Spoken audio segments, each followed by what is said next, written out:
Hello everybody, Paddles Prime here. Today I'm reviewing the 2019 LEGO Spider-Man set 76114 Spider-Man Spider Crawler. This is probably the 2019 Spider-Man set I feel the most divided about, I guess you could say, because on one hand I really like the minifigures, but on the other hand I don't particularly like the build.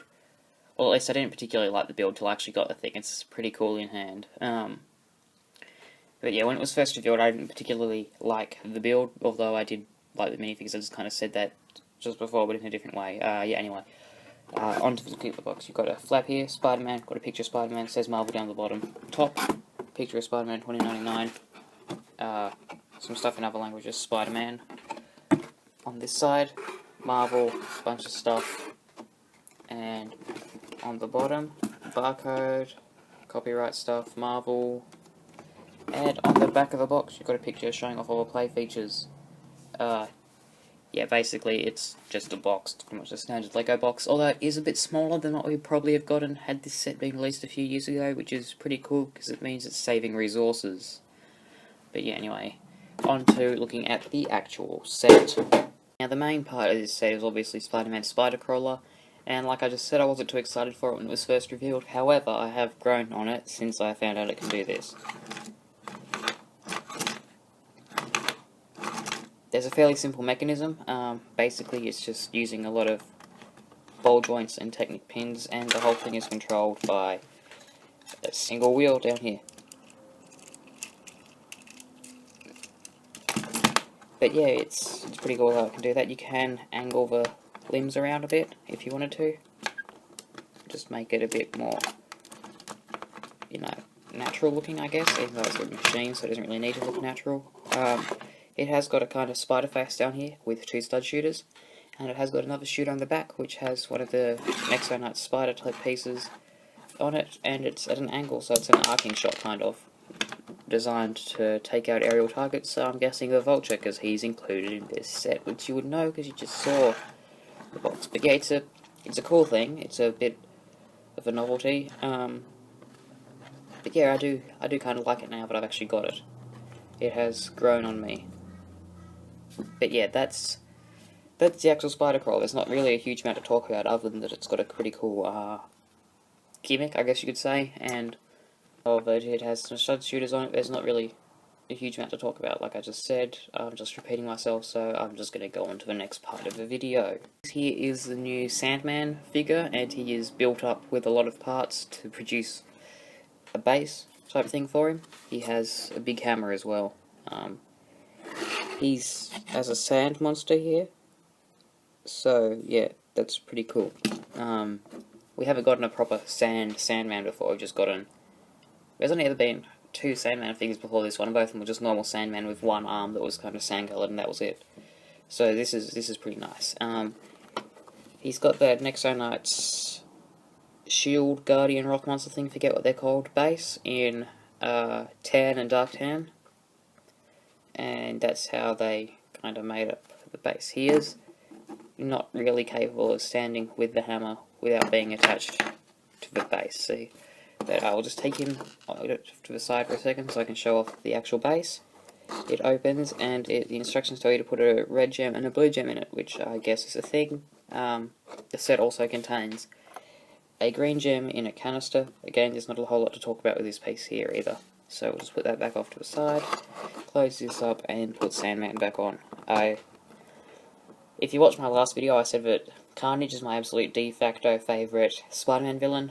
Sandman's a pretty close second. Yeah, he's pretty cool. I do like him. The next part of this set is the Vulture. Not sure exactly what specific version of a Vulture this is based off. It looks like a fusion of the comic book design and the MCU design. Now, he cannot actually stand while wearing this because it's got that there, but it does kind of stand itself. So that's pretty cool. The wings are on a ball joint, so you can angle them around.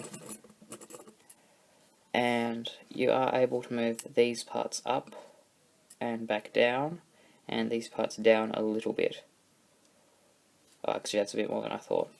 The top ones can't really move, but yeah. So you are able to put him in like flight poses, I guess.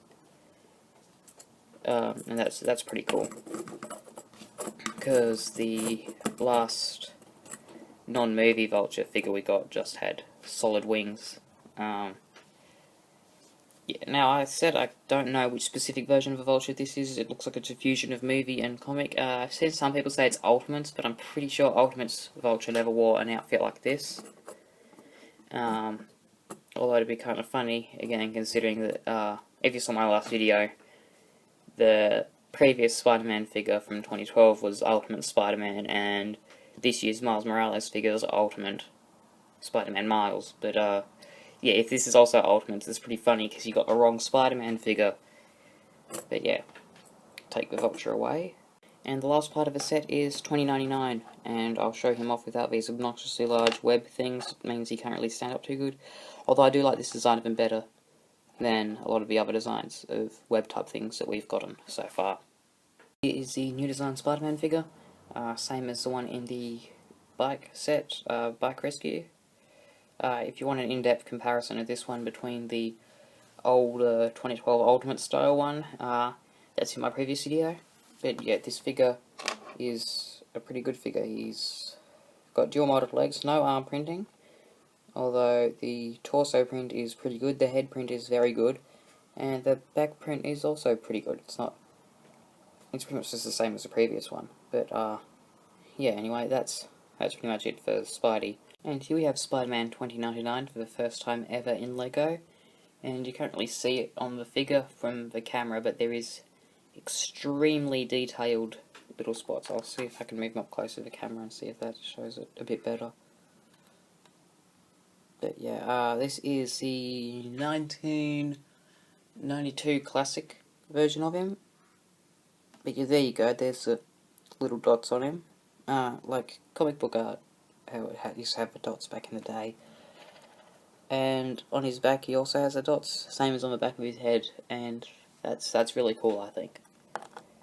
But yeah, so he is, I don't know what the heck is wrong with the lights today. Here we go, here's the lighting a bit better on him, but yeah, so he is, you can actually see the spots now, but yeah. So yeah, he's a very good figure. First ever Spider-Man 2099 LEGO figure. I don't know a huge amount about the character. Although I do know he normally wears a cape, so I'm not really sure where that is in the LEGO version. On to the next minifigure. And here is Sandman, and he cannot stand on the minifigure stand on his own due to the Nexonites part leg thing. He does have no arm printing, which is fine, and he does have back printing. He looks quite nice. I like how he's got the stripes on him, like his shirt. And their head looks similar to the Sandman head he has when he's giant at the end of Spider-Man 3. Take the hair off, because he is the only figure in this set to have a dual molded face. I mean, not a dual molded face, a double-sided head. And there's the other face, it's a lot more passive looking. This is sagging. Hold on. No, it's too unbalanced to even hold itself upright. That's pretty bad. It is a bit of a heavy thing, but yeah, there he is. And this is the base that can't go on the stand. He does have no legs, unfortunately. It would have been nice if there was a pair of kind of tan coloured legs to have him, so you have a choice. But yeah, that's not the worst thing ever. On to the next figure, and here's a Vulture. He's kind of plain without his wing pack. But yeah, he's got back printing, he's got back of his head printing. It's the same head that was in the 2016 Doc Ock robot thing set. I can't remember what that was called. Yeah, this figure is pretty much the most basic here. And earlier I mentioned the previous Vulture. Here that one is, and yeah, so as you can see, the new one has far larger wings than the older one. Yeah, so this one here, obviously comic book style, this one looks kind of like Ultimate's one, but at the same time it's not close enough to Ultimate's one to really say that it is definitively Ultimate's one. It's just a kind of amalgamation of different Vultures, I guess you could say.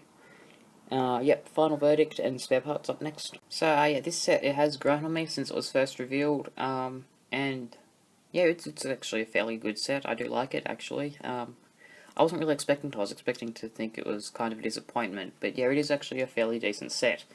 In the way of spare parts, you've got quite a few of the new webbing pieces. You've got the new web handcuffs. You've got one of the web bars, web something,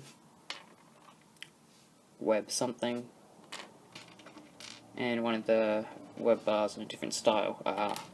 For other interesting or rare spare parts, you've got one of the little pyramid pieces in tan. Other than that, everything else is basically just stud shooter parts, or cheese wedges, or Technic pieces. So there's not a whole amount of rare parts here, although the parts you do get in the set are pretty good. Anyway, I've been Paddles Prime, thank you for watching, and I'll see you all in the next video.